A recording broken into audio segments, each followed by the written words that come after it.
Lucky বয়স কত? 27 হবে। 27 বছর বয়স। আপনি আমাদের এই অনুষ্ঠানটা শোনেন না?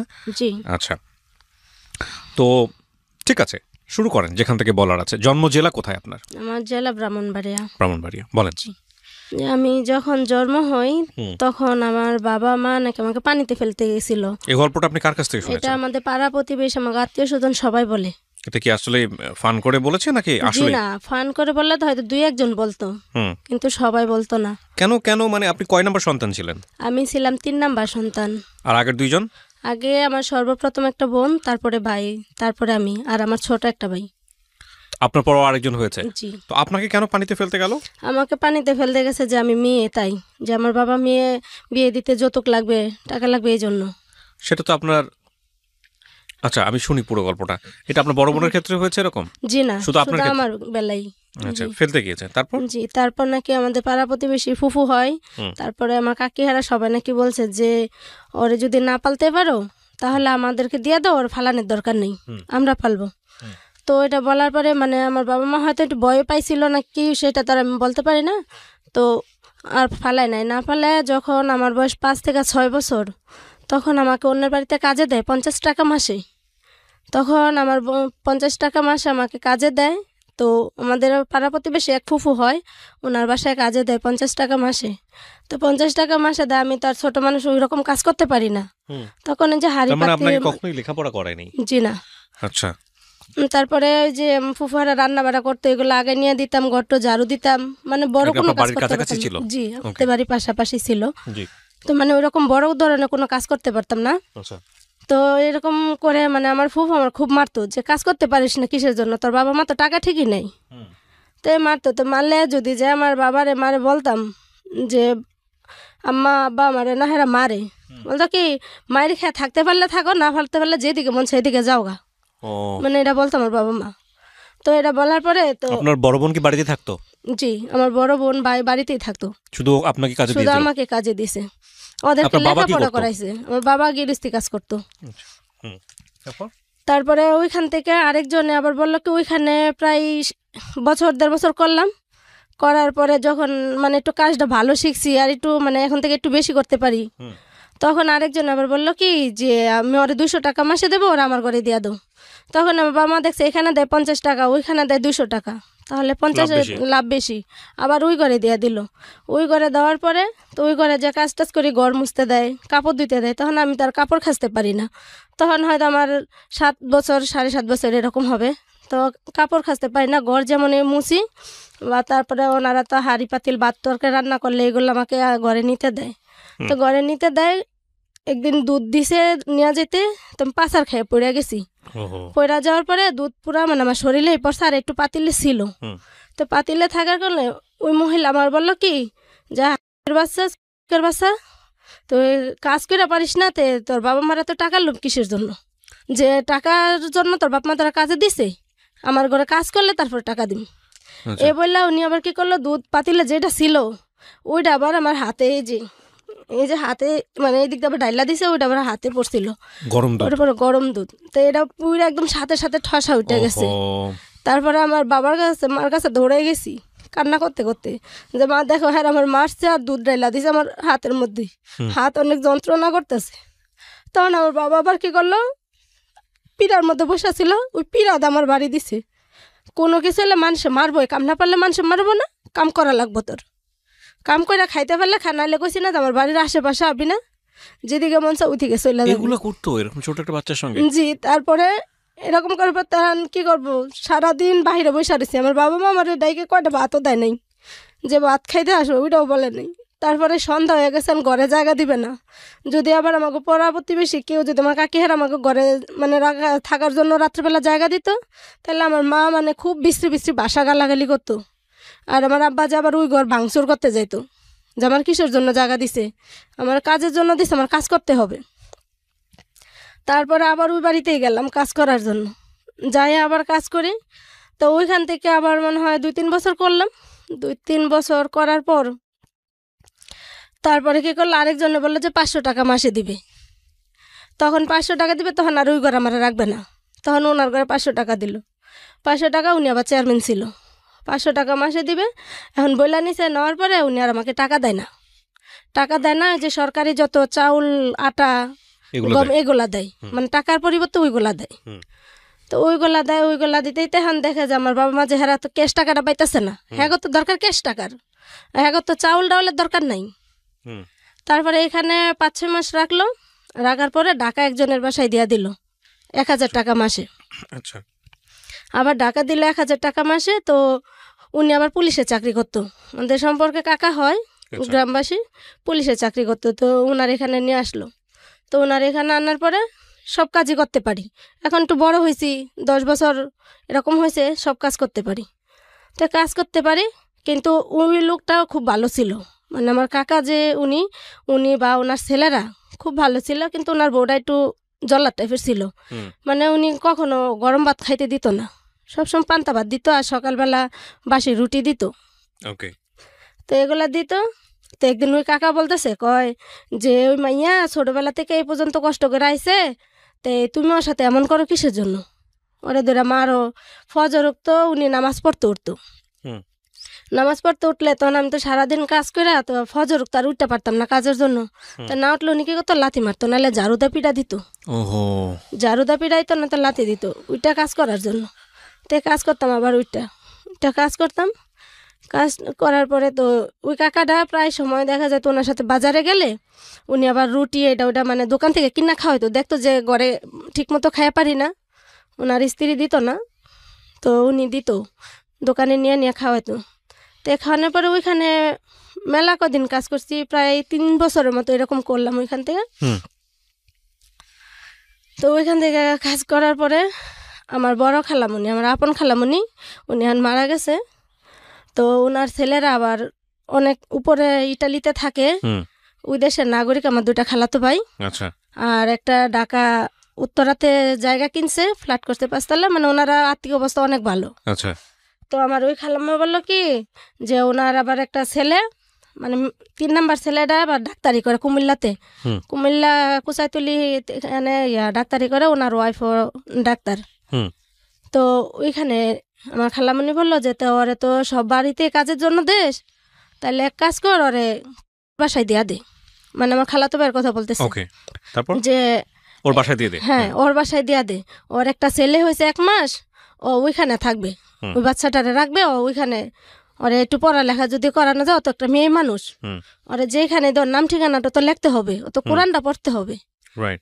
তো আমার মা বলে যে আমার টাকা লাগবে, আমার পড়া না পড়া ওইটা আমার দরকার নেই। তা আমার আব্বাও বলতেছে যে আমার টাকা লাগবে, এখন আপনার ছেলে কয় হাজার টাকা দিবে মাসে?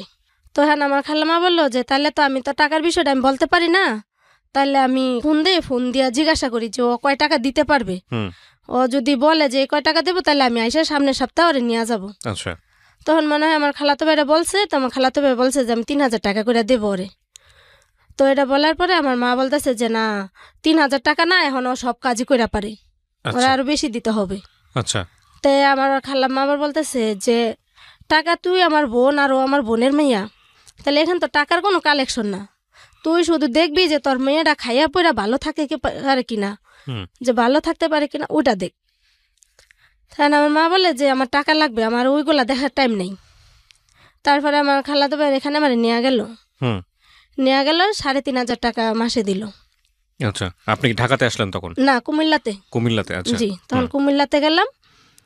কুমিল্লাতে যাওয়ার পরে ওইখানে যাওয়া 2 মাস পরে আবার আমার মা নিয়ে আসলো চালাকি কইরা, হুম। চালাকি করে আবার ঢাকাতে নিয়ে আসলো আরেকজনের বাসায়। হুম। আরেকজনের বাসায় নিয়ে আসলো, উনি আবার 5000 টাকা দিবে। ওনার মা আবার প্যারালাইসিস রুগী ছিল, মানে ওনার পায়খানা মাখানা সব বিছানায় করে, ওইগুলা পরিষ্কার করতে হবে। হুম। তো ওইগুলা পরিষ্কার করতে হবে, ওই এটা বললে ওইখানে নিয়ে আসলো। তো এখানে এসে আমি এখানে কুলাইয়া পারি না, কারণ আমি পায়খানা প্রস্রাব তো আর আমি একলা পারি না। হুম। পরে ওনারা খুব মারামারি করে, মারার পরে তখন আমি কি করলাম, আমার মারে বললাম, আমার মা আবার প্রতি মাসে আসে টাকার জন্য, আচ্ছা। টাকা নেওয়ার জন্য আসে। তাই টাকা নেওয়ার জন্য আসে, তো আমার মারে বললাম যে মা, আমি না এই কাজ করতে পারি না, হুম। আমি এই কাজ করতে পারি না, এই জন্য না হ্যাঁ আমার খুব মারে, মারে আর আমার ঠিক মতো খাওয়ান দেয় না, কিছু না। হুম। তা আমি এখানে থাকবো না, আমি কবির ভাইয়ের বাসায় যাম, আমার ওইখানেই দাও। তা আমার মা বলে যে না, তো এখানেই থাকে, এনে টাকা বেশি দেয়। হুম তা এখন কী করবো, আমার তার আনে না, নেয় না দেশে। তার পরে আমি আর চিনি না যে আমি একা চলে যাবো। হুম পরে থাকি এখানে, এখানে থাকার পরে প্রায় 2 বছরের মতো এখানে থাকি।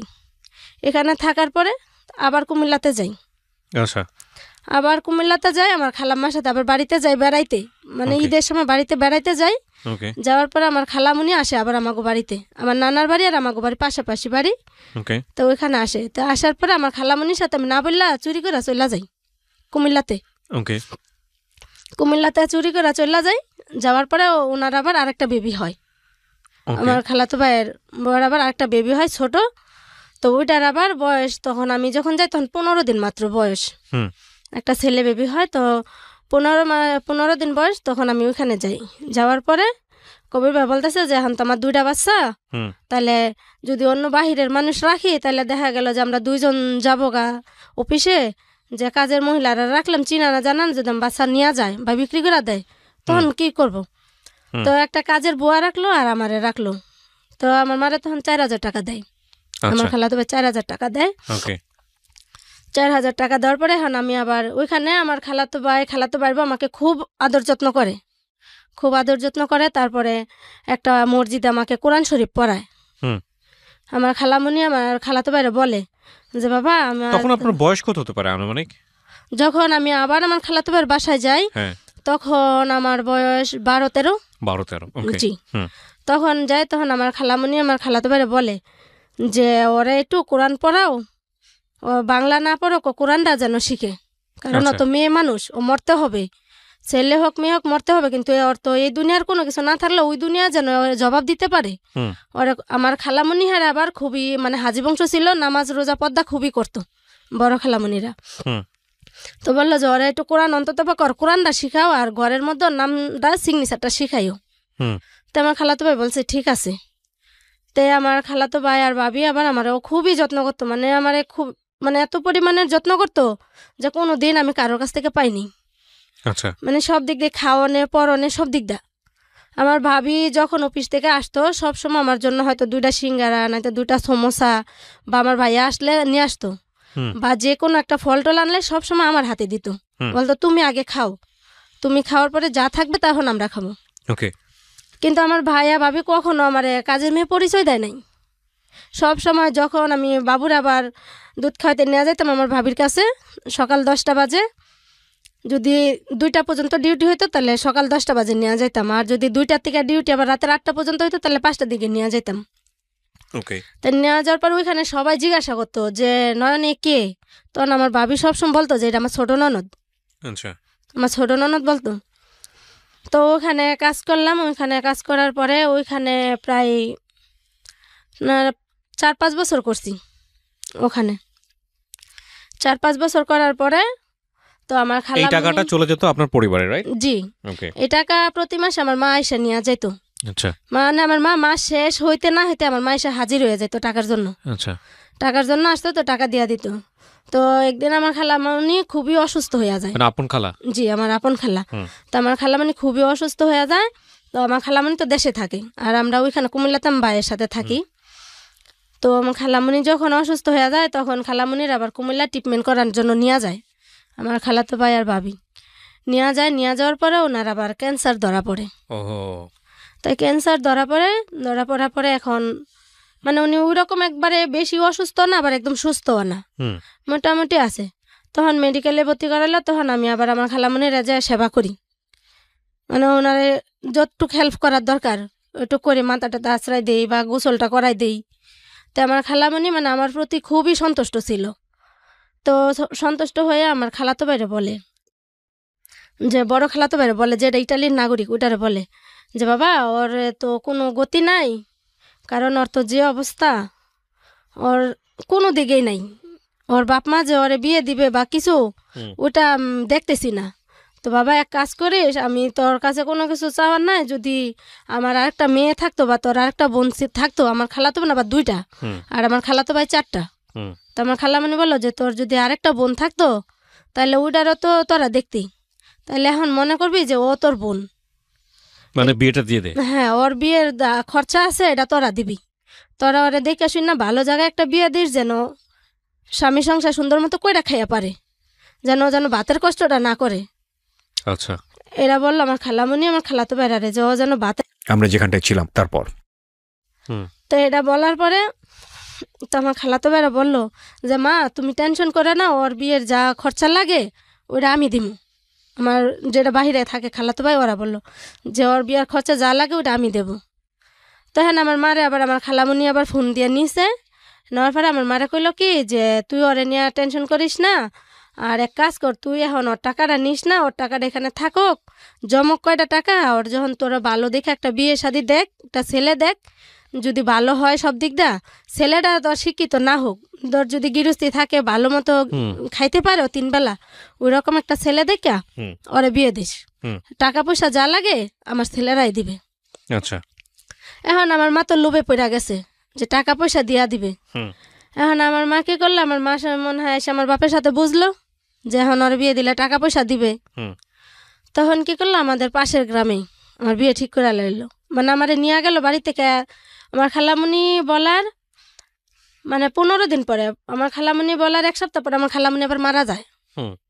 1 সপ্তাহ পরে হঠাৎ করে মারা যায়। মারা যাওয়ার পরে তো আমার খালামণির 5 দিনের খাওয়ান করলো, অনুষ্ঠান করলো দেশে। খাওয়ান করার পরে আমার মা বলতেছে কি আমার খালাতো বাড়ি যে ওরে তো বিয়ে দেবো, একটা সম্বন্ধ দেখছি, এখন ওরে দেখতে আসবে, তো ওর আজকে নিয়ে যায়, যদি ওর পছন্দ হয় তাহলে এখন আমরা বিয়ে ঠিক করব, আর যদি না হয় তাহলে আবার তোমার বাসা আমি নিয়ে আসবো। ওকে। তো আমার খালাতো ভাই বলছে ঠিক আছে তাহলে নিয়ে যান ওরে। নিয়ে আসলো, বাড়িতে আসলাম সন্ধ্যার সময়, মাগরিবের আজান দেয়, বাড়িতে আসলাম। মাগরিবের আজানের পর পর ওরা 4-5 জন লোক আসলো। আচ্ছা, 4-5 জন লোক আসলো। আসার পরে আমার মা ওদের সাথে কি কথাবার্তা মনে হয় তো আগেই বইলা ফেলছে, যে ওই যে টাকার লোভে বইলা ফেলছে। তো কথাবার্তা বলে 4-5 জন লোক আসলো। আসার পরে এই দেখাতে বিয়ে ঠিক হয়ে গেল। বিয়ে ঠিক হয়ে গেল যে তাদের ছেলে কি করে? ছেলে কিছুই করে না, গৃহস্থী। যে গৃহস্থীও করে না ছেলে, মানে মাটি কাটে। ছেলে ছিল বাদেম্মা, মানে একদিন কাজ করলে 4 দিন করতো না। আচ্ছা, তো ওরা আবার চাহিদা ছিল কি 1 লাখ টাকা লাগবে ওদের। আচ্ছা, মানে যৌতুক। জি, যৌতুক 1 লাখ টাকা, আর হইলো 8 আনা স্বর্ণ লাগবে। আচ্ছা, তখন আমার মা আমার খালাতো বেহেরারে বলল যে এরকম এরকম, আবার ওরা 1 লাখ টাকা লাগবে আর আধা বুড়ি স্বর্ণ চাই ওরা। হ্যাঁ। তো আমার মার আমার খালাতো বেহেরা জিজ্ঞাসা করলো যে 1 লাখ টাকা চাই, তাহলে ছেলে কি করে? হ্যাঁ। আমার মা বললো কি যে ছেলের অনেক গৃহস্থী আছে, অনেক ক্ষেত টেতা জমি জমা আছে। এটা আপনার মা বলছে? হ্যাঁ, যে অনেক জমি জমা আছে, ও কষ্ট করবে না, অত এতদিন ধরে কষ্ট করে আসছে, এখন এই করে গেলে আর কষ্ট করবো না। এ বলছে। তো আমার খালাতো বেড়া তো ভাবছে যে সত্যই, কিন্তু কেউ ওরা দাওয়াত দেয় নাই, কারোর আসতে বলে নাই। তা আমার মা বলে কি যে আমি এখন যদি তোরা কয় টাকা দিবি, ওর বিয়ে তো এখানে 1 লাখ টাকা লাগবে আর আধা বুড়ি স্বর্ণ চাইছে, তখন তোরা কত টাকা দিবি? তাই আমার খালাতো ভাই বললো কি যে 1 লাখ টাকা যদি যৌতুক হয় তাহলে আমি তোমার ঘরে আমরা 4 ভাই মিললে 1.5 লাখ টাকা দিব। আচ্ছা, 1.5 লাখ টাকা আমি দিয়ে দেবো। আর আমরা যে খালাতো ভাইয়ের বাসায় কাজ করছি, ওনার শাশুড়ির আবার একটা মেয়ে ছিল, মানে আমার ওই ভাবি একজনই ছিল, আর একটা ছেলে ছিল। তার ছেলেটাও ডাক্তার, মেয়েও ডাক্তার, মানে ভাবিও ডাক্তার, তার ভাইও ডাক্তার। তো আমার ওই ভাবির মা বাবা আবার সরকারি চাকরি করতো। তো ওনার আবার বললো কি যে কানের দুলটা আমরা দিয়ে দিব। আচ্ছা, যে যত আয়সা আমার 2টা নাতি পালছে, ও আবার আমার বিয়ানের এত সেবা যত্ন করছে, আমার মাইয়া সংসারের কাজটা সব কিছু দেখে রাখতেছে, ওরা আমরা কানের দুলটা আমরা দেবো। তো এটা বললো। তো আমার খালাতো ভাই 1.5 লাখ টাকা দিতে চাইলো, এই কারণে যে 1 লাখ টাকা যৌতুক দিবে আর 50,000 টাকা খরচাপাতি করবে আচ্ছা, এটার জন্য। তো আমার খালাতো ভাই আবার ওনার শাশুড়ি কানের দুল আর আমার খালাতো ভাই আবার টাকা নিয়ে আসলো। আমার খালাতো ভাই টাকা নিয়ে আসলো আমার বিয়ের দিন। বিয়ের দিন নিয়ে আসলো, কারণ আমার মা তো ওদেরকে বলে নাই যে তোমরা থাকবা ওর বিয়ের সময়, ওইরকম কোনো দাওয়াত দেয় নাই। তো দেয় নাই। তো ওনার আমার বিয়ের দিন টাকা নিয়ে আসছে। টাকা নিয়ে আসার পরে ওইখান থেকে 10-12 জন লোক আসলো। আইসা আমাদের বাড়ির আমার মামা হেরা কয়জন থাকলো, থাইকে আমার বিয়ে দিল। দেওয়ার পরে এখানে আমার কিছুই দেয় না, শুধু 3-4টা হাড়ি পাতিল আর একটু ল্যাপ তুষুক, মানে হয়তো 15-20 হাজার টাকা হাইস্ট হইলে, এইটুকুই। তারপরে আমার খালাতো ভাইয়ের বউ আবার ওই যে কানের দুল দিয়া দিল, আটা না দিয়া, ওই কানের দুল নিয়ে আসলো। তো নিয়ে আসার পরে আবার আমাদের বাড়ির ওই যে যাদের এখানে কাজ করছিলাম চেয়ারম্যান, উনি আবার ওই যে টাকা দিত না, ওই যে বললাম যে সরকারি চাউল ডাল এদিকে দিত, তো উনি আবার বললো কি যে আমি একটা চেন দিব ওরে, আচ্ছা যে ওরে আমি একটা চেন দিব। তো উনি আবার আমাকে একটা চেন দিল। আচ্ছা উনি আবার চেন দিল, আটানা দিয়া না কটুক দিয়ে, ওইটা আমি সঠিক বলতে পারি না, আটানা না পাঁচানা ছিল। তো উনি আবার একটা চেন দিল, দেওয়ার পরে তো আমার মা থেকে ওনারা যৌতুক চাইলো, যে যৌতুকের টাকাও দেখ নাকি দেওয়ার কথা ছিল, যে যেদিন মেয়ে নিবে ওই দিন ওনারা 50,000 টাকা দিবে, আর 15 দিন পর আর 50,000 টাকা দিবে। ওকে, এটা নাকি আমার মার সাথে ফাইনাল কথা ছিল। তো ওনারা এগুলো আমাদের দিয়ে দিল বিয়ের দিন। এখন বিয়ের দিন তো চলে গেছে ওইখানে। এখন ওই বাড়িতে যাইয়া দেখি যে ঘরে এরকম অবস্থা যে একটা মানুষে ভালো মানুষকে কখনো এরকম হতে পারে না। পরে দেখা পরে আমার খালাতো ভাই আবার ইচ্ছা করে গেল ওইখানে, সাথে ইচ্ছা করে গেল যে আমি যাবো ওর সাথে, দেখি ওর শ্বশুর বাড়ি কোন জায়গায়, কি রকম ঘর। তো গেল যায়া আমার খালাতো ভাই ওইখানে ঘর দেখে একদম বৈশা গেছে মাথায় হাত দিয়া। কিচ্ছু নাই না, কিচ্ছু নাই, ছেলে হয়েছে খাটো এইটুকানি, তারপর কোনো কাজ করে না। তারপরে এই যে পাশের বাড়ির মানুষের জিজ্ঞাসা করে, বিয়ের আগে তো আপনি দেখছিলেন, আপনি বিয়ে করলেন কেন তাহলে? এত আমি তো ছেলেরে দেখি নাই। ছেলে না দেখে আপনি কবুল বলছেন? জি, আমি ছেলেরে দেখি নাই। ছেলে আমার যখন বিয়ে হয় আমার কাকার ঘরে আমি ছিলাম। আর যখন ঠিক আছে, তো আমরা এই ধরনের সমালোচনা না করি, ঠিক আছে, আপনার পছন্দ হয়নি ছেলেকে দেখে। জি, তারপর ছিল। তো আমার খালাতো ভাই ওইখানে দেখে মাথায় হাত দিল, যে এটা কি দেখা দিল, না আছে ছেলে, না আছে জায়গা জমি, না আছে কিছু, ছোট একটা ঘর, এতে 2টা ভাই, ওরা আবার 2 ভাই ছিল। তো ওইখানে নাকি ওদের জায়গা ছিল 2 শতক, 2 ভাইয়ের 2 শতক জায়গা। তো এক ভাই এক জায়গায় ঘর বানছে, আর ছোট একটা ঘর, এটা ওর বাপের নাকি ওই ওই সময়ের ঘর, ওর বাপে থাকতে ওই সময়ের ঘর, ভাঙ্গাচুরা ঘর। তো তার ইনকামও করে না আর ইয়েও করে না। আর ওর মা কি করে, আবার এই যে মুদ্দার মরে না, ওই যে দেশ গ্রামে মুদ্দার মারা গেলে চাউল টাউল দেয়, ওইগুলো আনে, আবার মানুষের থেকে চাইয়া চাইয়া আনে, আয়া আইনা ছেলে আর মা ছেলে খায়। না, ওর আবার বাবা ছিল না, আর বড় ভাই আলাদা ছিল। মা কেন ইয়ে করলো আমি বুঝলাম যে এরকম দিছে কিসের জন্য, যে ওইখানে দিলে যৌতুকের টাকাটা হেরার দিবে না আমার মা। সে টাকাটা তো আপনার ইয়েরাই দিয়ে, প্রথম কথা হচ্ছে যৌতুক। আচ্ছা ঠিক আছে, যেখানে নেসেসিটি নোজ নো ল, সেটা তো আপনার মামারাই দিয়ে দিচ্ছে। তারপর যে এটা ওনারা দিতেছে, আমার মামার আমার খালাতো ভাই হেরা তো দিতেছে আমার সুখের জন্য, কিন্তু আমার মা তো ওই টাকাটা দিবে না। আমার মার কথা হলো যে এই টাকাটা হেরে রেখে দিবে, উনি দিবে না ওই টাকাটা তো ওরা না আমার মার হাতে দিছে।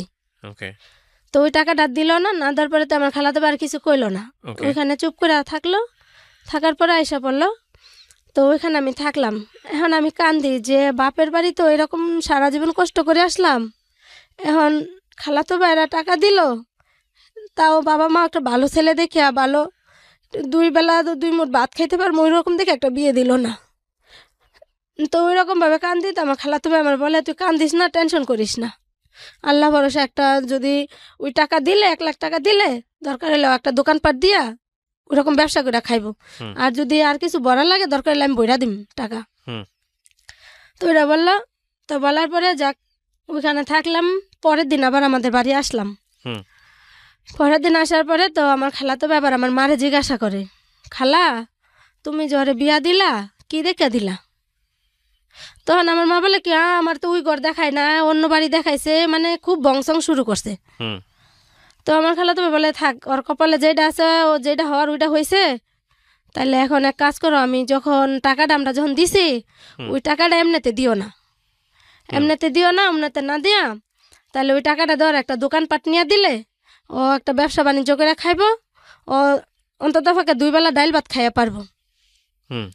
তো এটা বলার পরে তো আমার খালাতো ভাইয়ের সাথে আমার মা সেই ঝগড়া, কেন বললো এই কথা, তোরা উস্কানি দিতে আসিস মাইয়ারে, এ করস, তোরা টাকা দিছিস দিকে কি উস্কানি দিবি নাকি, এটা ওইটা, ওদের সাথে ইচ্ছা মতো এত খারাপ ব্যবহার। তখন আমার খালাতো ভাই রাগ করে চলে গেল। যে তোমার মেয়ে, তুমি যেটা মন সেটা করো, আমাদের টাকা দেওয়ার দরকার, মারে কথা দিছি, আমরা টাকা দিয়ে দিছি, এটা বললে ওনারা চলে গেল। চলে যাওয়ার পরে এখানে আসি যাই। এখন আমার মা তার টাকা দেয় না। পরে যখন 2-3 ফিরে আসছি, আসার পরে আমার মা কি করলো, ইয়া করছে, মা এক কাজ করো, ও তো অভাবের সংসার, কানে গলা জিনিসগুলা খুইলা থুইয়া যাও, আচ্ছা, জিনিসগুলা খুইলা থুইয়া যাও, নাহলে হ্যাঁ গোর অভাবের সংসার বিক্রি করে খাইয়া লেব। ওকে। তা না, আমি তো ভাবছি যে হয়তো বিক্রিও করতে পারে, কারণ ওর তো কিছু নাই। আবার সবাই বলতেছে যে তোমার বাবা মা কি দেখে ওর কাছে বিয়ে দিছে, ও একদিন কাজ করলে 4 দিন কাজ করে না, হুম। বাড়ি নাই ঘর নাই। হুম। পরে বলতেছে, তো আমি ভাবছি যে হয়তো আমার মা তো হয়তো এখন আগে যাই করছে, এখন হয়তো আমার জন্য ভালোর জন্য এটা বলতেছে। হুম। তো মারে কি করলাম, বিশ্বাস করে কানে গলা জিনিসটা খুইলা দিয়া গেলাম।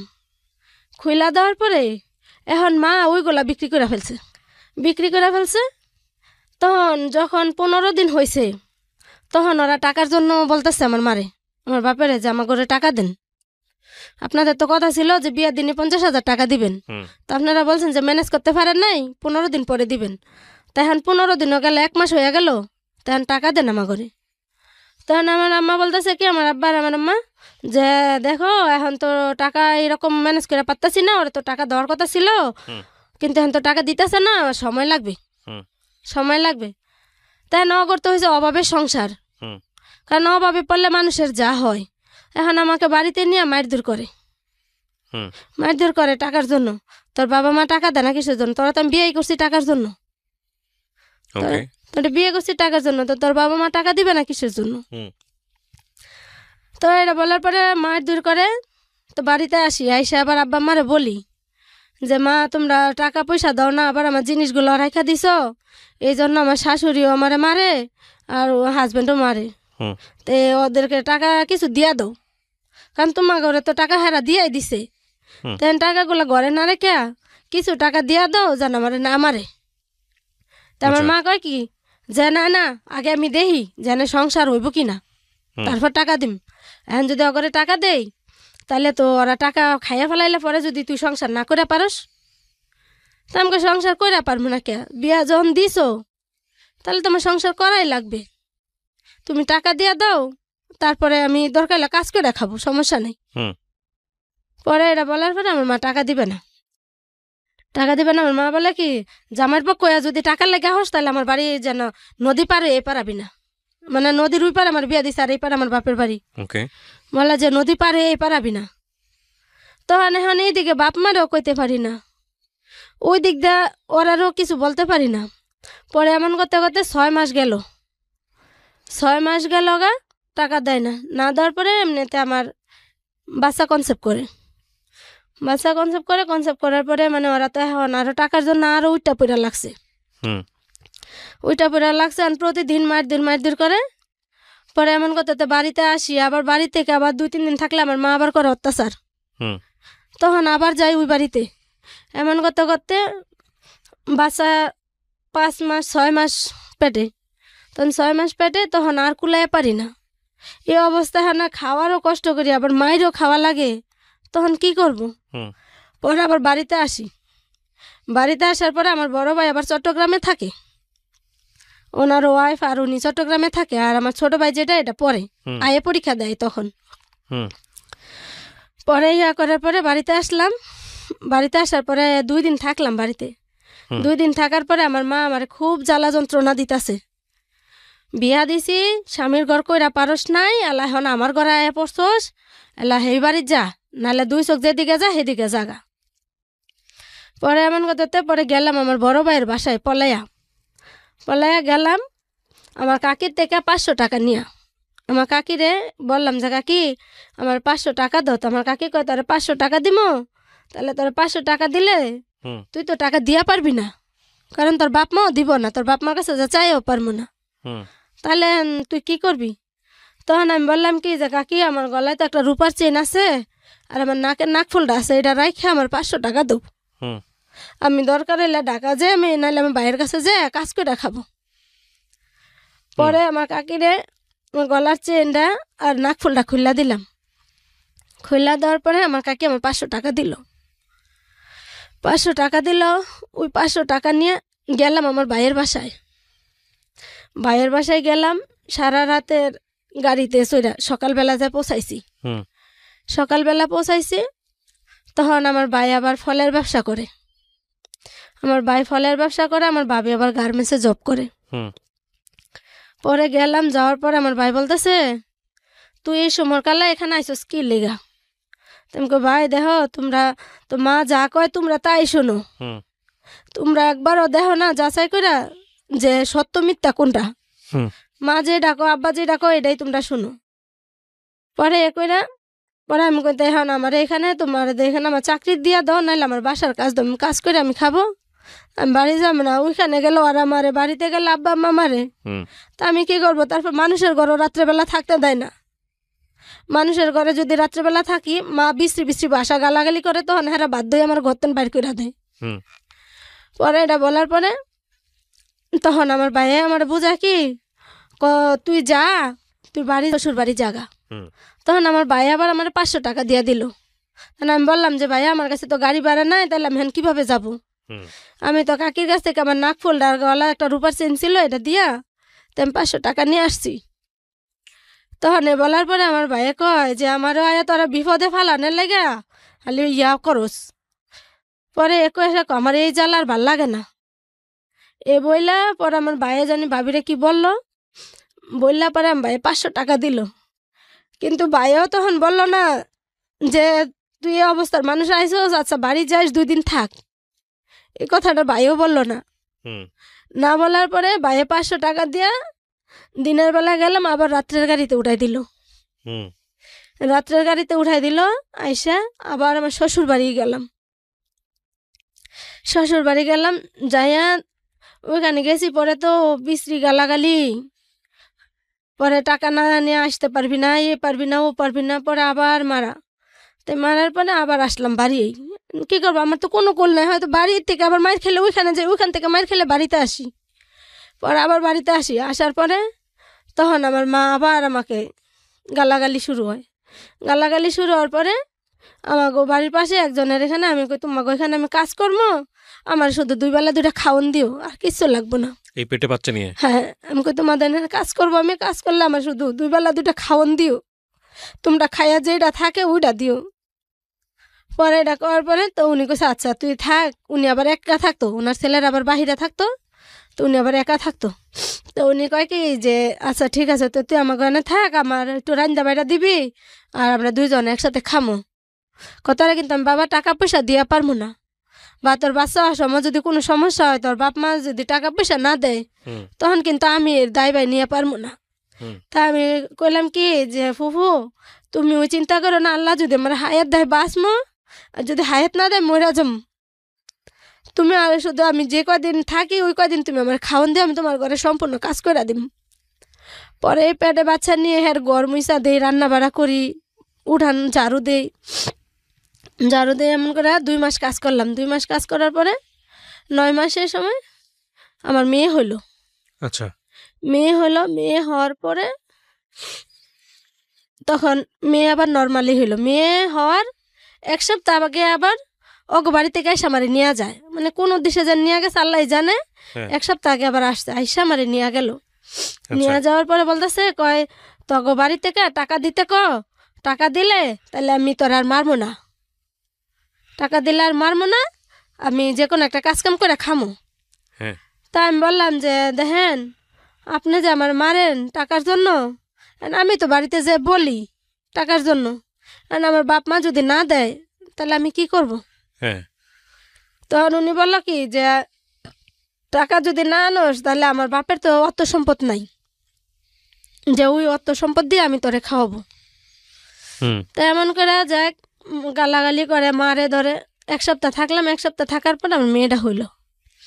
মেয়ে হওয়ার পরে যাক 7 দিন ওইখানে ছিলাম। হুম ওইখানে 7 দিন ছিলাম। আমাকে বাড়িতে মেয়ে হওয়ার পরে খবর দিয়েছে আমার মারে, আমার বাপেরা খবর দিল। খবর দেওয়ার পরে আমার বাপ মা কেউ যায় নাই। আচ্ছা না যাওয়ার মধ্যে আমার ছোটো ভাইটা গেল।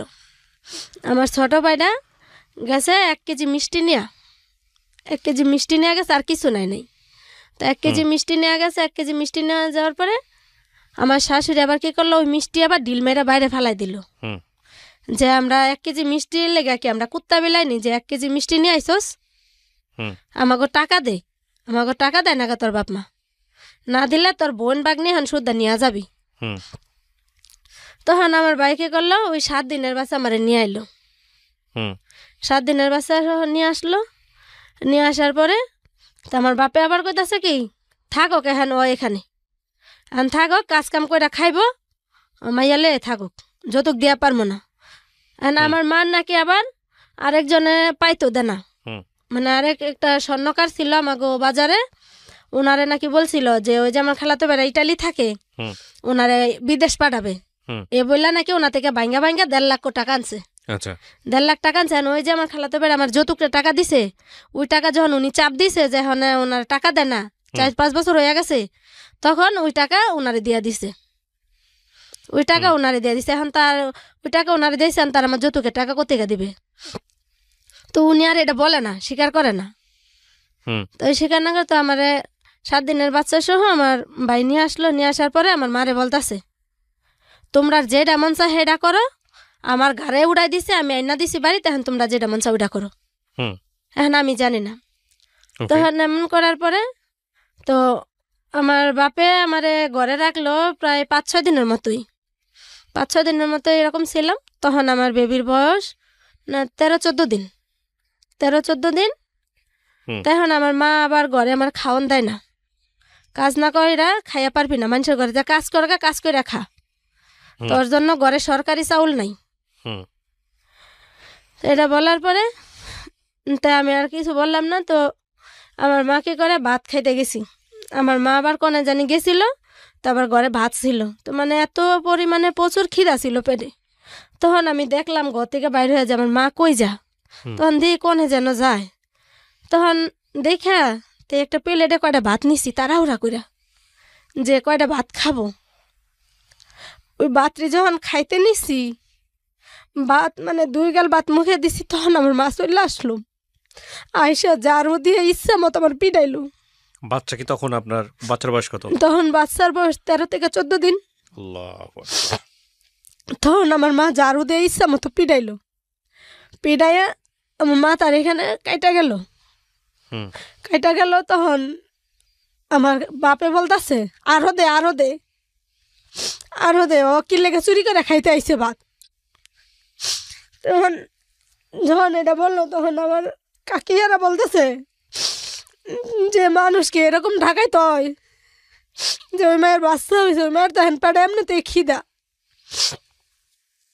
পরে এটা বললে পরে আমার বাপে বলতেছে কি তোমাকে এত দরদ লাগলে তোমাকে ঘরে নিয়ে যাও, তোমাকে ঘরে নিয়ে যাও, তোমাকে ঘরে নিয়ে খাও। এ বলার পরে তখন আমার কাকি এবার কইতাছে এই তুই বাইরে আয় পড়, তুই আমাকে ঘরে কাজ কর, কাজ করে খা, তাও তো শরীরটা একটু আরাম পাইবি। তখন আমার কাকির ঘরে কাজ করি খাই।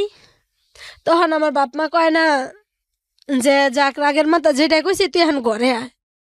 তখন অনেক শীত, পুষ মাসে শীত। তখন আমার কাকির এখানে 2 মাস কাজ করলাম, খাইলাম।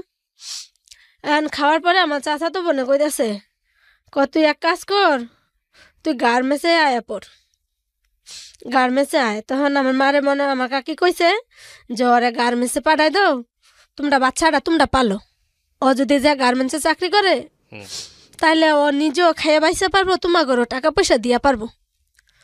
তখন আমার মা রাজি হয়ে গেল এক চান্সে, যে গার্মেন্টসে গেলে এখন টাকা বেশি আসবে, সে টাকা নিবে। তখন কি করলো, এমন করে আমার 2 মাসের বাচ্চা, ওইটা আমার মা আমার আব্বা বললো কি যে তুমি ইয়া গার্মেন্টসে যাও গা, যাইয়া চাকরি করো, আমি বাচ্চা আমি পালমু, বাচ্চা আমি পালমু। তখন আমি কই যে ওইটুকু বাচ্চা তুমি কেমনে পালবা, ও তো আর ফিটার খাইয়া পারে না, ওর তো ফিটারও খাওয়াই নেই, কয় এমনিতেই খাইব। পরে তখন মানে আমারও রাগ লাগছে যে কোনো করলে নাই, হ্যাঁ আমার তো নিজেরও তো জীবন বাঁচানো লাগবে। হুম তখন বাপ মার কাছে দিয়েই গেলাম যে আচ্ছা তাহলে তোমরা রাখো, তাহলে ওরে সুজি মুজি খাওয়াইয়া তে আমি যাই। পরে আমি আবার বাড়িতে আবার 4-5 দিন থেকে ওরা আবার সুজি রান্না খাওয়ায়, একটু মানে সুজি খাওয়া অভ্যাস করছি। অভ্যাস করে তখন আমি আবার গার্মেন্টসে গেলাম আমার চাচাতো বোনের সাথে। হুম গার্মেন্টসে গেলাম, যে চাকরি করি, চাকরি করি এমন করতে করতে প্রায় 7-8 মাস হইল। আচ্ছা গার্মেন্টস করি 7-8 মাস হবে। তো মার সাথে ফোনে কথা বলি, বেতন পেয়ে টাকা দিয়ে দেই। তো আমার চাচাতো বোনরে শুধু আমি খাওয়ার টাকা দেই 3,000 টাকা, থাকা খাওয়া সম্পূর্ণ মিলাইয়া 3,000 টাকা দেই, তেল সাবান ওর সব কিছু। ও 3,000 টাকা নেয় আর বাকি টাকা আমারে দেয়া দেয়। তো বাড়িতে ওই পাঠায়, ওর মার কাছে টাকা পাঠায়ও, তো ওই টাকার সাথে আমার টাকা সহ আমার মারে পাঠায় দেয়। হুম। তো পাঠায় দেয়, পাঠানোর পরে তো এমন হতে এখন আমার মা যখন আমার মেয়ের 8-9 মাস বয়স হয়েছে, তখন মানে আমার মা কি করলো যে এখন ওই মেয়ে রাখবে না, এখন ওরা বাড়ি থেকে তো এখন বলতেছে যে আপনারা যৌতুক দেন, নাইলে আমরা মাইয়া কি করবেন করেন। হুম। তো বলার পরে এখন আমার মা বলতেছে আমার মেয়ের আমি ভাত খাওয়াবো না। তো আমি কিছুই জানি না ওই দিক দিয়া, আমি কিছুই জানি না। আমি ভাবছি হয়তো আমি এখানে রাগ করে গার্মেন্টসে যাই, চাকরি করি, এদিক দিয়ে হয়তো কয়টা টাকা গুছানো হইলে হয়তো কয়টা টাকা দিয়া বা চলে যাব। মানে ওইটা আমার ইচ্ছা ছিল, ওইটা যে টাকা ইনকাম করলে হয়তো নয়তো ওরে আমি চট্টগ্রামে নিয়ে যাব, নিয়ে 2 জনে মিলে কাজ করব। তো এটা বলা করার পরে তো আমার মা এদিক দিয়ে কী করলো, ওরে বললো কি যে তুমি ওরে ডিভোর্স দিয়া দাও, তুমি ওরে ডিভোর্স দিয়া দাও, কারণ তোমার তো আমরা টাকা পয়সা দেই নাই, তোমার টাকা পয়সা দেওয়া লাগবে না, টাকা পয়সা দেওয়া লাগবে না, ওরে ডিভোর্স দাও। তখন আমার মা হেরা নাকি ডিভোর্স দিছে। তো হেরা তখন টাকা পয়সা লাগে নাই, ডিভোর্স দিয়া দিছে। কারণ হ্যাঁ আমি বাড়িতেও নাই, আর আমি হ্যাগোর সাথে কারোর সাথে যোগাযোগও করতে পারি না, কারণ না মোবাইল নাম্বারও নাই আমার কাছে, কোনো যোগাযোগও করতে পারি না। আমার মারে বললাম, মা বলে যে ওই নাম্বারে এখন আইনা পারবো না, মানে এমন করে খালি ঘুরায়, নাম্বার দিবে না ওরা। তো ওরা এখান থেকে ডিভোর্স দিছে। ডিভোর্স দেওয়ার পরে তো আমি কিছুই জানি না যে হারা ডিভোর্স দিছে আমারে। ডিভোর্স দেওয়ার পরে মানে 5-6 মাস পরে ওই ছেলে আবার অন্য জায়গায় বিয়ে করছে। আচ্ছা। অন্য জায়গায় বিয়ে করছে। তো আমার ছোট ভাই আমারে বলতেছে কয় মানে আপনার হাজবেন্ড? না, মানে আমার ছোট ভাই বলতে আমার হাজবেন্ড অন্য জায়গায় বিয়ে করছে আমার ডিভোর্স দিয়া। ওটাই বলতেছি, মানে আপনার হাজবেন্ড একটা বিয়ে করছে, আপনাকে নিউজটা দিছে, কিন্তু আপনি হ্যাঁ। তখনো দেখেন নাই না না সরাসরি? আচ্ছা, না, তারপর? আমি চট্টগ্রামেতেই আছি। পরে আমার ছোট ভাই আমাকে বলতেছে কয় করছে লাকি একটা কথা। আমি কই কি? কয় তোরে তো ওইখান থেকে ডিভোর্স দিছে, তো এখন তুই আর ওইগুলা নিয়ে টেনশন করিস না, তুই চাকরি কর আর ভাত খা। তা আমি বললাম কি যে তাই আমার ডিভোর্স দিছে, তাহলে ডিভোর্সের পেপারে সিগনেচারটা দিল কি? কারণ আমি যেটুক জানি যে ওরা যদি ডিভোর্স দেয় আমার তো সিগনেচারটা আমার দিতে হবে।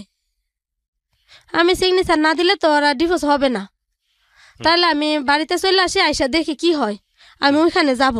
কারণ যেখানে আমার একটা মেয়ে হয়ে গেছে, আমার একটা মেয়ে হয়েছে, এখন আমি ওইখানে যাব, যাই ওরে বুঝাই শোনা প্রয়োজন ওরে আমি চট্টগ্রাম নিয়ে আসবো। ও আইসা আমি 2 জনে চাকরি করবো, নাহলে ও রিক্সা চালাবো, আমি চাকরি করবো, 2জন কর্ম করে যেমনি খাম। তখন আমার ভাই কয় কি যে না এখন সম্ভব না, তোর ডিভোর্স হয়েছে 6-7 মাস হয়ে গেছে। আমাকে 6-7 মাস হয়ে গেছে, তাহলে তুই আমার এতদিন তো জানাস নাই, মাও কয় নাই, আব্বাও কয় নাই, তো এর কারণ কি? তখন কয় কি তোরা জানা নাই হওয়ার। তখন আমার মারে আমি বললাম, আব্বারে বললাম, যাবা ওরা না ডিভোর্স দিছে, তাহলে ডিভোর্সের পেপার পাইছে না 7-8 মাস হয়ে গেল, তাহলে এর মধ্যে আপনি আমারে কইলেন না, মাও কইল না, তাহলে ডিভোর্সের কাগজটা সিগনেচার কিরা দিছে? তা আমার বাপে কয় কি ওটা তো আমরাও জানি না, ডিভোর্সের কাগজ আসছে এই পরশু দিন, এতে দেখি যে তোমার আরো 7 মাস আগে ডিভোর্স হয়ে গেছে। তা আমি কই এটা তো কোনোদিন সম্ভব না, কারণ ডিভোর্স দিতে গেলে আপনার আরে লাগবে, আমারে লাগবে, বা ওরা যে কোনো একটা চেয়ারম্যানের মাধ্যমে দিছে, চেয়ারম্যানে তো আপনার করে জানাইছে, না জানাই তার ডিভোর্স তো সরাসরি আয়া পড়ে না। তখন আমার আব্বা কি করলো, ফোনটা কাইটা দিল, কাইটা দিয়ে এখন আমার ফোন আর ধরে না।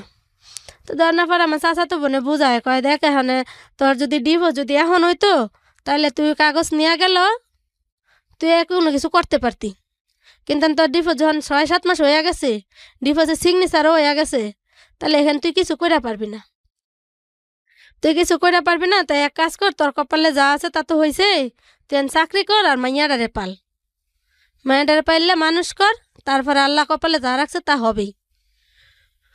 পরে এটা বললো, বলার পরে তো চাকরি করি, করার যখন মেয়েটার 18 মাস বয়স, তখন মেয়েটারে আবার চাপ সৃষ্টি করলো কি যে মেয়েটারে তোমার নিতে হবে, মেয়ে নিয়ে যাও, তোমার মেয়ে আমরা পালতে পারবো না, মেয়ে আমরা পালতে পারবো না। এই কথা যখন বলছে, তখন এখন তো বিপদে পড়ছে যে মেয়ে না নিলে আমরা কেস মামলা করবো, মেয়ে ডিভোর্স দেওয়াইছি, মেয়েরা কিছু করি নাই, কিন্তু তোমরা যদি ওইটা না করো তাহলে আমি কেস মামলা করবো।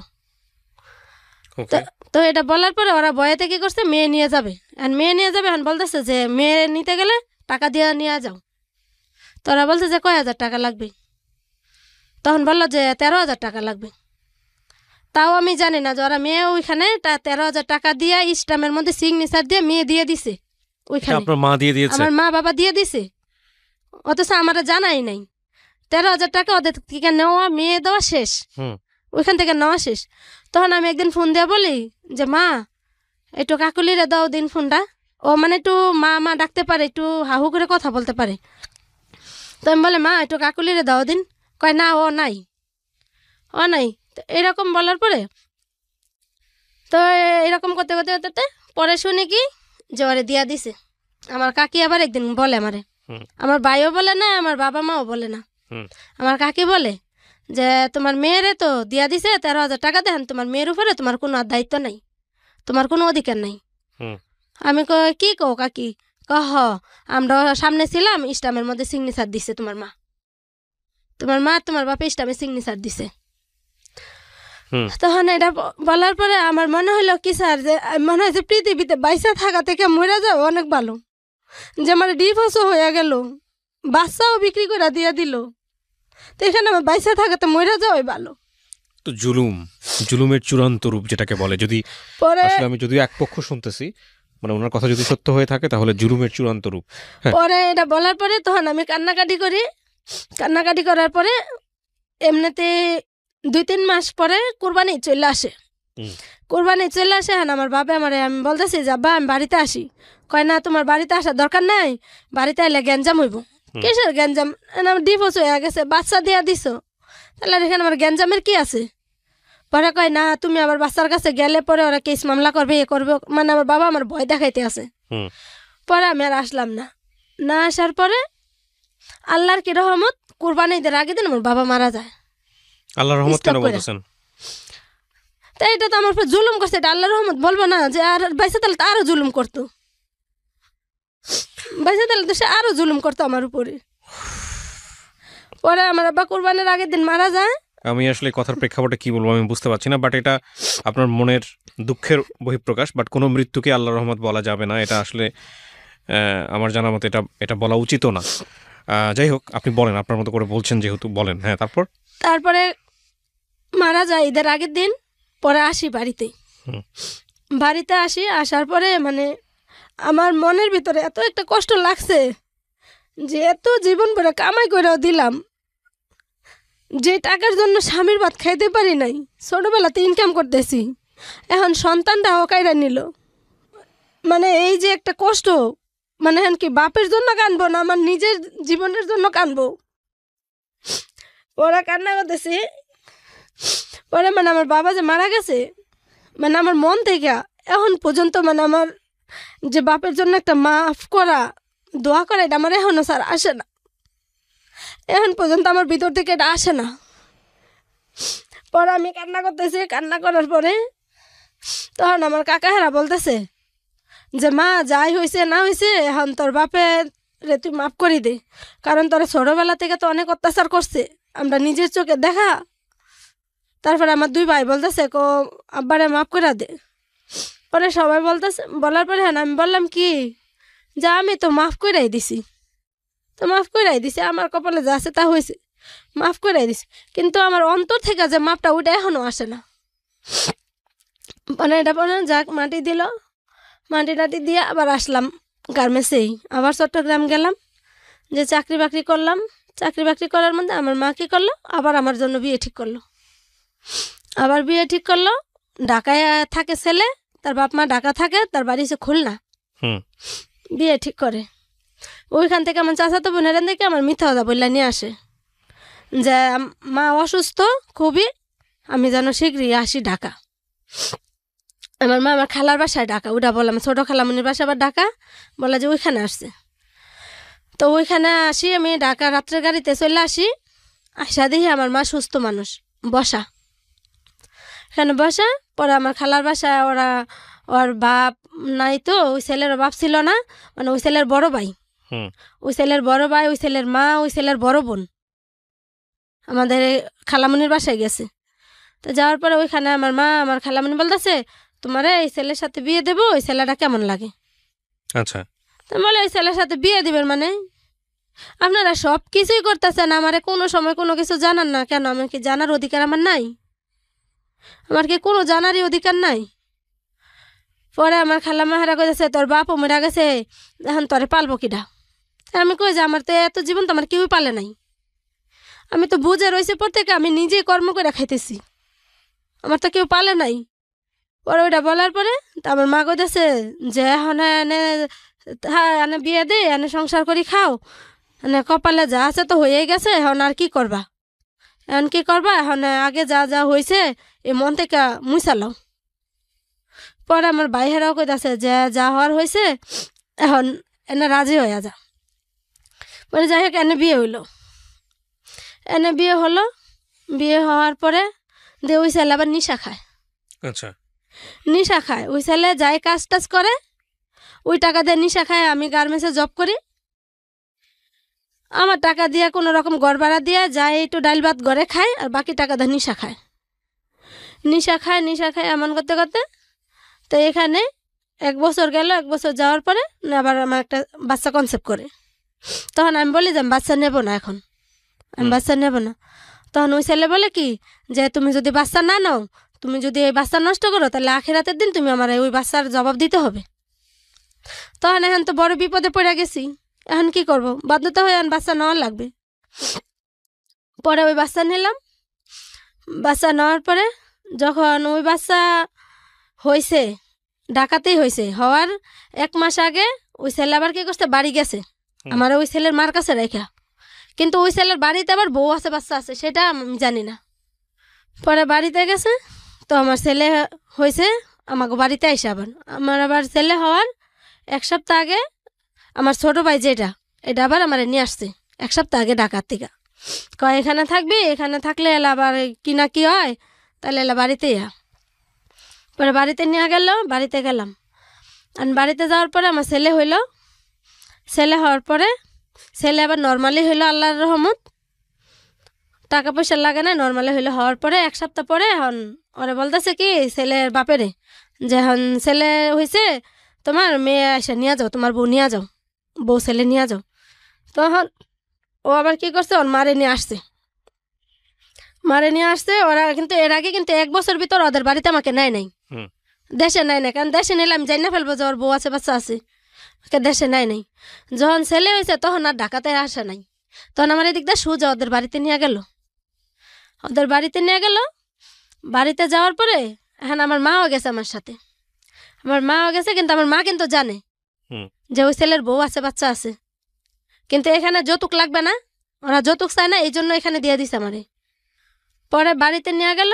বাড়িতে যাওয়ার পরে যখন বাচ্চা নিয়ে ঘরে ঢুকছি, ওরা আবার আরেক বাড়িতে ভাড়া থাকে, মানে ওর বউ যে বাড়িতে ওদের বাড়িতে ওইখানে আমারে নেয় নাই, ভাড়া একটা বাসা নিছে, ওই বাড়িতে নিয়ে উঠাইছে। ওর মা আবার 1 সপ্তাহ আগে চলে গেছে ওই বাসায় দেশে, যে আমার ওই বাসায় নিয়ে গেছে। নেওয়ার পরে এখন আমি যখন বসছি, বসার পরে মানে সবাই তো শুনছে যে অমুকের বউ আসছে। পরে এখন সবাই আসছে, আইসে এক মেয়ে আমার বলতেছে কি ভাবি তুমি কি জানো না যে ভাইয়ার যে আগে বউ আছে, একটা ছেলে আছে? তখন আমি বলি কি বলেন, ওর কিসের বউ আছে, বাচ্চা আছে? আমি 1 বছর হয়ে গেল আমি সংসার করলাম, তো শুনি নাই। পরে এটা বলার পরে আমার শাশুড়ির আমি জিজ্ঞাসা করি যে মা আপনার ছেলে নাকি আগে বউ আছে, একটা ছেলে আছে? তখন কই আমার তো এতদিন বলেন নাই। তোমার মা আর তোমার বাইরে সব জানে, তোমার মা তোমার বাইরে সবাই জানে, তোমার কইতে না করছে লেগে আমরা কইনি। তখন আর কি করব? পরে এখন তার এখানে আর আমার কিচ্ছু বলার নাই। পরে ওই ছেলে পরের দিন ওই ছেলের বউ আসছে, বড় বউ আসছে, বড় বউ আসছে ওই ছেলে নিয়ে। ওই ছেলে নিয়ে আসার পরে ওই মেয়ে বলতেছে, কারণ অত প্রায় প্রায় আসতো, আবার বাড়িতেও আসতো। তখন আমার বলতো কি যে দেশে যাই আমার ভালো লাগে না, বাড়ি থেকে একটু ঘুরে আসি, ওইটা বললেও মানে দেশে আসতো। তখন আমি ভাবতাম যে হয়তো দেশের জন্য টান থাকতেই পারে, দেশে আসতো। তো আমি যখন ওই ছেলে আর ওই ওর ওয়াইফ আসলো, আসার পরে আমার বলতেছে কয় তুমি একটা মেয়ে, আমিও একটা মেয়ে, তুমি একটা নারী হয়ে আরেকটা নারী সর্বনাশ কেমনে করলা? এই যে আমার একটা ছেলে, তুমি এর উপরে কেমনে বিয়া বইলা? তখন আমি বললাম যে দেখুন, আমি কিন্তু জানি না, আপনি ওরা জিজ্ঞাসা করেন বা শাশুড়িরে জিজ্ঞাসা করেন, ওরা কিন্তু কেউ আমারে বলে নাই। যদি আমি জানতাম তাহলে আমি বুঝি যে একটা সংসার ভাঙা কি কষ্ট, তাহলে আমি কখনো, আমি একটা মেয়ে হইয়া আর যেখানে তোমার বাবা মা নাই, আমি কোনোদিনও তোমার সংসার ভাঙতাম না। পরে এটা বলার পরে তখন ওই মেয়ের হয়তো কি শিখাই দিছে নাকি, আমি তো আর জানি না, ওই মেয়ে নিজের ইচ্ছে কি বলছে। তখন ওই মেয়ে আমার বলে কি যে আচ্ছা যাই হোক, এখন হইয়া যখন গেছে, এখন দুইজনে মিল্লা জিল্লা সংসার করবো, দুইজনে বোনের মতো সংসার করবো। তুমি দেখো আমার তো মা বাবা নাই, আমার বাবা মা মারা গেছে, আর আমার কোনো ভাইও নাই, আমার একটা বোন শুধু। ওই বোন আমার বড় আর ও হয়েছে ছোট। তখন আমি বললাম ঠিক আছে। তখন আমি আর কিছু বললাম না। পরে 2 দিন থেকে ঢাকা চলে আসি। ঢাকা আসার পরে আর আমি বলি যে তুমি যে বাড়িতে বিয়ে করছো, বউ আছে, তো তুমি তো আমার বললা না, তুমি তো আমার বললা না, তাহলে তুমি না বললে সেটা এমন একটা কাজ করলা, তুমি আমার জীবনটাও নষ্ট করলা, ওই মাইয়ের জীবনটাও নষ্ট করলা।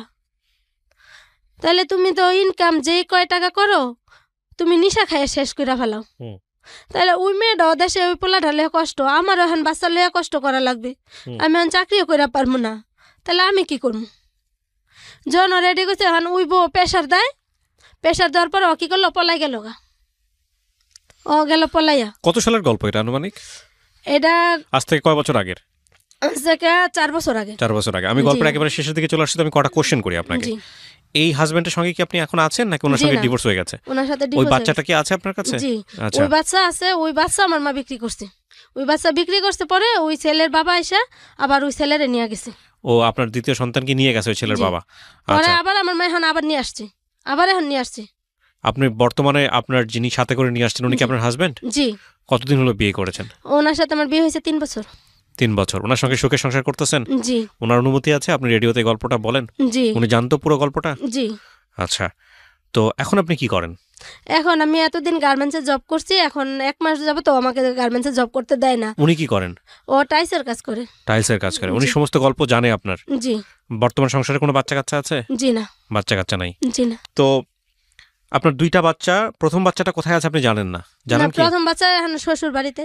শ্বশুর বাড়ি মানে হচ্ছে হলো ওর বাবার কাছে, বাড়িতে। যেখানে বিক্রি করে দিয়েছিল ওখান থেকে নিয়ে আসছে ওর বাবা। জি। আর দ্বিতীয় বাচ্চা যেটাকে বিক্রি করে দিয়েছে আপনার মা, সেটা এটা এখন বর্তমানে আমার কাছে আছে। আপনার মার কাছে আছে? জি। এটা কি আপনার সঙ্গে থাকে? আপনার সাথে যোগাযোগ আছে?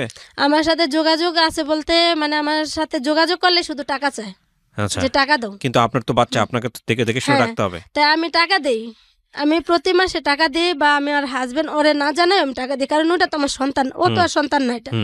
আমি তারপর ও থেকে লুকাই লুকাই আপনি টাকা আজকে দিই। এই গল্পটা কেন বললেন? মানে গল্প রেডিওতে আপনি যেহেতু আসছেন এই পর্যন্ত, আমি ধন্যবাদ জানাই। আপনার এই গল্পের সাথে সমাজের একেবারে প্রান্তিক পর্যায়ের অনেক মেয়ের জীবনের গল্প অনেকখানি মিলে যাবে আমি জানি। আপনি কেন বললেন আজকে রেডিওতে এই গল্পটা? আমি এই গল্পটা এই জন্যই বললাম যে আমি একটা মেয়ে হওয়ার কারণে আমার বাবা মা আমাকে একটুকু অবহেলা করে এই পর্যন্ত আনলো, কারণ আমি একটা মেয়ে, কারণ আমার মতো এরকম যেন কোনো বাবা মা কোনো মেয়ে হইলে এরকম অবহেলা না করে, কারণ একটা মেয়ে সেও একটা মানুষ। কারণ আমার জায়গা থেকে আমি বলি, কিন্তু আল্লাহর কাছে আমি হাজার হাজার শুকরিয়া আদায় করি, আমার জীবনে এত কিছুর পরেও কিন্তু আমি কোনোদিন খারাপ পথে যাই নাই। এই জন্য আমি প্রত্যেকটা মা বোনরে বলি যে না, আমার মতো এরকম কষ্ট কোনো মেয়েরা না দেয়, আর মেয়েরা যদি এরকম কষ্ট পায় আমার মতো যেন কর্ম করে খায়। এটা খুবই দুঃখজনক প্রিয় দর্শক এবং শ্রোতা। আপনারা হয়তো যারা একেবারেই গ্রাম অঞ্চলে বড় হয়েছেন, খুবই দরিদ্র পরিবার সম্পর্কে যারা জানেন কিংবা যারা শোনেন, তারা হয়তো এই গল্পটাকে অনেকখানি রিলেট করতে পারবেন। এটা যেহেতু এই অনুষ্ঠানের সবচেয়ে বড় সীমাবদ্ধতা হচ্ছে এটা একপাক্ষিক বলা। এই একপাক্ষিক বলার জায়গাটি সবসময় অসম্পূর্ণ। এখানে যদি ওনার বাবা মা সবাইকে যদি মুখোমুখি করা যেত তাহলে হয়তো গল্পটা অন্যদিকে মন নিত। তবে এটা ঠিক, যেই রূঢ় বাস্তবতা এখানে উঠে এসছে, সেই রূঢ় বাস্তবতা বা এর চাইতেও কঠিনতম সময়, এর চাইতেও কঠিনতম বাস্তবতাকে আমাদের সমাজে মেয়েদেরকে ফেস করতে হয়। আমরা যতই বলি যে নারী উন্নয়ন হচ্ছে, নারী উন্নয়ন হচ্ছে, এই প্রান্তিক পর্যায়ের মানুষদের যেই সামাজিকতা বা একটা কন্যা সন্তান জন্ম হলে তার প্রতি যে দৃষ্টিভঙ্গিটা জন্মে যায়, সেটার পেছনে অনেকখানি সামাজিক কাঠামো দায়ী, অনেকখানি সামাজিক কাঠামো দায়ী। কারণ দেখেন, যদি এই বাচ্চাটা জন্মগ্রহণ করার সঙ্গে সঙ্গে বাবাকে যদি ভাবতে না হইতো যে আমার এই মেয়েটাকে বড় করে আমাকে বিয়ে দিতে অনেক টাকা লাগবে, বা এই মেয়েটা আমার জন্য কিছুই দিবে না সংসারে, এই মেয়েটা একটা বোঝা, এবং এই মেয়ে মানেই হলো আমাদের মনে আছে কিনা, আমাদের এখানে আমাদের অনেক বড় একজন মডেল এসেছিলেন, তিনি তার বাবাকে কোট করে একটা কথা বলেছিলেন যে আমার বাবা একটা কথা বলেছিল, সেই কথাটা আমার জীবন ঘুরিয়ে দেয়, মেয়ে মানেই লস প্রজেক্ট। তো এই যে বিষয়গুলা, এই এই বিষয়গুলা কিন্তু আমাদের সমাজের রন্ধ্রে রন্ধ্রে এই বিষয়গুলো আছে। অথচ দেখেন, আপনি ধর্মের কথাও যদি যান, ছেলেদের ক্ষেত্রে আল্লাহ এরকম কোনো সুযোগই দেয়নি যে আপনার ছেলের সন্তান আসছে মানে হচ্ছে আল্লাহ আপনাকে জান্নাত দিয়ে দিবেন। মেয়েদের ক্ষেত্রে এরকম বলা হয়েছে যে আপনার যদি কন্যা সন্তান থাকে, 3টা কন্যা সন্তান, 1টা 2টা না, 3টার কথা দেখেন, 3টা যদি থাকে এবং 3টাকে যদি আপনি অন রিলিজিয়াস ওয়ে আপনি যদি সুন্দরভাবে তাদেরকে বড় করতে পারেন এবং সৎপাত্রস্থ করেন, আপনি জান্নাতি। শুধু 3টার জায়গায় না, আপনি 2টার জায়গা হলেও আল্লাহ এই কথা দিয়েছে এবং 1টার জায়গা হলেও ওয়াদা দিয়েছে। তার মানে কি পরিমাণ সম্মান তাদেরকে দেওয়া হয়েছে। অথচ, এবং আপনারা দেখবেন যে আমরা ছোটবেলায় যখন আমরা ধর্মকেন্দ্রিক বই পড়তাম, তখন এই আরব বা মধ্যপ্রাচ্যে যেটাকে যুগ, সেই যুগটাকে বলা হতো আইএমএ জাহিলিয়া যুগ, এবং সেখানে কন্যা সন্তানদেরকে জীবন্ত পুঁতে ফেলা হতো, এবং সেই যুগটাতেই জন্মগ্রহণ করেছিলেন আমাদের প্রিয় নবী। এবং আপনি ধর্মের বাইরে গিয়েও যদি চিন্তা করেন, আপনি বিভিন্ন সভ্যতার দিকে যদি তাকান, সেখানেও কিন্তু এই যে নারীদেরকে নিয়ে নারীদেরকে অপমান করা, বিভিন্নভাবে যুগে যুগে তাদেরকে ব্যবহার করা, এই বিষয়গুলো আসলে সত্যিকার অর্থে মানুষের যে মানবিক মর্যাদা, সেটা বিভিন্ন স্তরের জায়গা থেকে হোক, একবারে গ্রাম অঞ্চলে হোক, মধ্যবিত্ত পর্যায়ে হোক বা উচ্চবিত্ত পর্যায়ে হোক, যেখানেই হোক না কেন, এই মানবিক মর্যাদার জায়গাতে আমাদের চরম একটা ঘাটতি আছে। উন্নতি হচ্ছে, ডেফিনেটলি হচ্ছে, অর্থনৈতিক উন্নতি চোখে পড়া যায়, চোখে পড়ে বটে, কিন্তু এই যে মানবিক উন্নতি, মনোজগতের যে উন্নতি, সেই জায়গাটা একটা অনেক বড় কাজ করা দরকার, এবং সেখানে আমাদের চরম ঘাটতি রয়েছে। কন্যা সন্তান মানে বোঝা নয়, কন্যা সন্তান হচ্ছে আল্লাহর আশীর্বাদ।